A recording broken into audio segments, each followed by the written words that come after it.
जरा सोचिए, क्या हो अगर जिन्हें हम भगवान, देवता या अपना रचयिता कहते हैं, वो असल में इस ब्रह्मांड के किसी बहुत दूर के कोने से आए हुए कोई एडवांस्ड एलियन हो? क्या हो अगर हम इंसानों को बनाया ही उन्होंने हो? आज की ये पड़ताल ना विज्ञान और कल्पना के बीच की हर रेखा को धुंधला करने वाली है।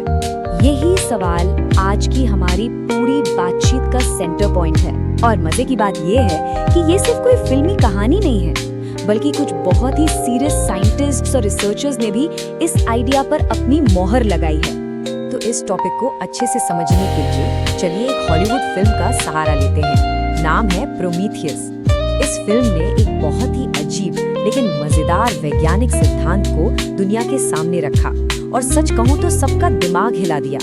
तो फिल्म की कहानी कुछ ऐसे शुरू होती है कि आर्कियोलॉजिस्ट्स को दुनिया के अलग अलग कोनों में हजारों साल पुरानी गुफाओं में एक जैसे स्टार मैप्स मिलते हैं। कमाल की बात ये थी कि ये मैप्स उन सभ्यताओं ने बनाए थे जिनका आपस में कोई लेना देना ही नहीं था। फिर भी सब के सब एक ही जगह इशारा कर रहे थे, जैसे कोई कह रहा हो हम वहां से आए हैं, हमसे मिलने आओ। फिल्म में इन बनाने वालों को द इंजीनियर्स कहा गया है, एक super advanced alien race. Film दिखाती है कि उन्होंने अपना ही डीएनए कुर्बान करके पृथ्वी पर जीवन की शुरुआत की। और सुनिए, ये आइडिया जितना फिल्मी लगता है ना, असल में उतना है नहीं, क्योंकि इसके पीछे एक बहुत ही गंभीर वैज्ञानिक थ्योरी छुपी हुई है। तो चलिए अब फिल्म की कहानी से बाहर निकलते हैं और उन असली वैज्ञानिक सिद्धांतों की बात करते हैं जिनसे यह कहानी इंस्पायर्ड। और इसकी शुरुआत होती है विज्ञान के सबसे बड़े अनसुलझे रहस्य से। आखिर पृथ्वी पर जीवन शुरू कैसे हुआ? देखिए, हमारे ग्रह पर जीवन कैसे शुरू हुआ, इसे लेकर मोटा मोटी दो थ्योरीज हैं। पहली है एबायोजेनेसिस, जो कहती है कि जीवन यहीं पृथ्वी पर नॉन लिविंग केमिकल से अपने आप बन गया। और दूसरी है पैनस्पर्मिया, जो ये मानती है कि जीवन के बीज यानी सीड्स ऑफ लाइफ अंतरिक्ष से यहाँ आए थे। सोच कर देखिए, जीवन के सबसे छोटे कण जैसे बैक्टीरिया किसी उल्कापिंड या धूमकेतु पर सवार होकर अंतरिक्ष में करोड़ों साल का सफर कर सकते हैं, और फिर जब वो किसी रहने लायक ग्रह पर गिरते हैं तो वहाँ जीवन की एक चिंगारी भड़क उठती है। बस यही है पैनस्पर्मिया का सिद्धांत। लेकिन अब यहीं पर कहानी और भी दिलचस्प हो जाती है। पैनस्पर्मिया की थ्योरी में एक ऐसा मोड़ आता है जो सब कुछ बदल देता है। सोचिए, क्या हो अगर जीवन के ये बीज यहाँ गलती से नहीं बल्कि जानबूझकर भेजे गए हों? इसी को कहते हैं डायरेक्टेड पैनस्पर्मिया। मतलब पृथ्वी पर जीवन का आना कोई कॉस्मिक एक्सीडेंट नहीं था, बल्कि एक सोचा समझा डिजाइन था।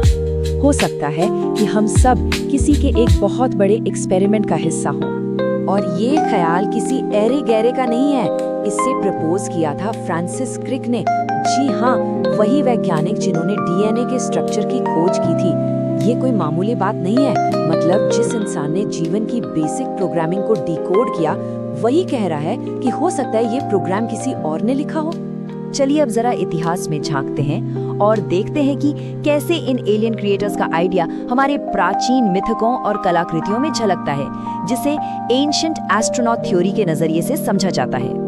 क्या ये सिर्फ एक इत्तेफाक है कि दुनिया के लगभग हर पुराने धर्म और हर सभ्यता में एक ही कहानी मिलती है? एक ताकतवर शक्ति आसमान से उतरती है, इंसानों को बनाती है, उन्हें ज्ञान देती है और फिर वापस चली जाती है। चाहे वो ग्रीस के प्रोमीथियस हों, हिंदू धर्म में ब्रह्मा हो या अब्राहमिक धर्मों के गॉड, कहानी का सार एक ही है। इस थियरी को मानने वाले कुछ बहुत ही दिलचस्प सबूतों की ओर इशारा करते हैं, जैसे हमारे भारतीय ग्रंथों में विमान और ब्रह्मास्त्र जैसे हथियारों का जिक्र जो आज की टेक्नोलॉजी जैसे लगते हैं, या फिर गीजा का ग्रेट पिरामिड जिसकी बनावट में इतनी सटीकता है कि वो उस समय की तकनीक से नामुमकिन लगता है, और पेरू की नाज़का लाइंस, वो विशाल चित्र जो सिर्फ आसमान से ही देखे जा सकते हैं, मानो किसी ऊपर से देखने वाले के लिए बनाए गए हों। ठीक है, अब इस चर्चा को एक बहुत ही बड़े एक कॉस्मिक स्केल पर ले जाते हैं। चलिए इस विशाल ब्रह्मांड में झांकते हैं और देखते हैं कि आंकड़ों के हिसाब से एलियन लाइफ की क्या संभावना है। तो सबसे पहले ब्रह्मांड के आकार को समझने की कोशिश करते हैं। वैज्ञानिकों का अंदाजा है कि हमारे देखे जा सकने वाले ब्रह्मांड में कम से कम 2 ट्रिलियन यानी 2 खरब गैलेक्सीज हैं। हर एक गैलेक्सी अपने आप में अरबों तारों का एक शहर है। और अगर हम सिर्फ अपनी घरेलू गैलेक्सी मिल्की वे की बात करें तो सिर्फ इसमें ही लगभग 400 अरब तारे हैं। ये नंबर इतना बड़ा है कि अगर हम हर सेकंड एक तारा गिने तो भी पूरी गिनती करने में 10,000 साल से ज्यादा लग जाएंगे। और इन अरबों तारों में से वैज्ञानिकों का अनुमान है कि सिर्फ हमारी मिल्की वे गैलेक्सी में ही कम से कम 6 अरब ऐसे ग्रह हो सकते हैं जो पृथ्वी जैसे हैं, मतलब वो चट्टानी हैं और अपने तारे से एकदम सही दूरी पर, जहां पानी लिक्विड रह सकता है और जीवन पनप सकता है। तो इन हैरान कर देने वाले आंकड़ों को देखते हुए नोबेल पुरस्कार विजेता साइंटिस्ट एनरिको फर्मी ने 1950 में एक बहुत ही सीधा सा लेकिन गहरा सवाल पूछा था। अगर ब्रह्मांड में हर जगह जीवन होना चाहिए तो फिर सब है कहाँ? इसी को फर्मी पैराडॉक्स कहा जाता है। इस पहेली का एक मजेदार जवाब है ज़ू हाइपोथेसिस, यानी चिड़ियाघर की परिकल्पना। इसके हिसाब से हो सकता है कि एडवांस सिविलाइजेशंस मौजूद हों, लेकिन वो हमें एक चिड़ियाघर के जानवरों की तरह दूर से देख रही हो और जानबूझकर हमसे कोई कांटेक्ट नहीं कर रही हो।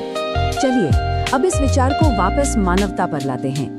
क्या ऐसा हो सकता है कि हम एक डिजाइन किया हुआ प्रोजेक्ट है और इसका सबूत वो हमारे अंदर ही कहीं छिपा हो? मशहूर लेखक आर्थर सी क्लार्क ने कहा था कि कोई भी बहुत ज्यादा एडवांस टेक्नोलॉजी हमें जादू जैसी ही लगेगी। उनकी ताकतें हमारे लिए चमत्कार जैसी होंगी और उनकी मौजूदगी वो ईश्वर जैसी। और शायद सबसे हैरान कर देने वाला सुराग हमारे अपने अंदर ही है, हमारे डीएनए में। हमारे डीएनए का लगभग 98% हिस्सा, जिसे पहले जंक डीएनए कहा जाता था। अब कुछ रिसर्चर्स ने एक बहुत ही बोल्ड दावा किया है कि इस हिस्से में उन्हें एक ऐसा मैथमेटिकल पैटर्न मिला है जो उनके मुताबिक नेचर एवोल्यूशन से नहीं बन सकता।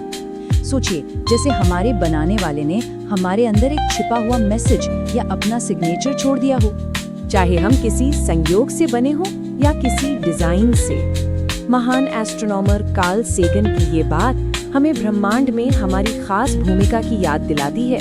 उन्होंने कहा था, हम ब्रह्मांड का वो तरीका है जिससे ब्रह्मांड खुद को जान रहा है।